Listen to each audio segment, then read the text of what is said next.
আমরা চলে আসছি এখন সমুদ্রে, দীঘা পুরী সব বাতি চলে আসে রাধা বাজারে। ও মজা মজা।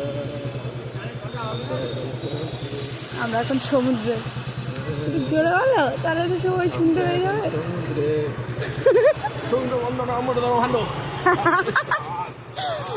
এত বৃষ্টি হয়েছে, আরে এইখানে তো এমনি ব্যাঙে পেচ্ছাপ করবে, জল হয়ে যাবে। এটা হচ্ছে ডিজিটাল ওয়েস্টেজ। রাধা বাজারের পরিস্থিতি। আধা ঘন্টার বৃষ্টিতে ওই দেখো দোকানের মালিক দোকান খোঁচাচ্ছে, ওইটা যা জল যা পানি যা। ওইদিকেও মনে হয় আছে জানো না ওইদিকে থাকে না, এদিকটা উঠে রাধা বাজার আর ওই পাঁচমাথা। রাধা বাজারে তো প্রত্যেক সময় জল যাবে।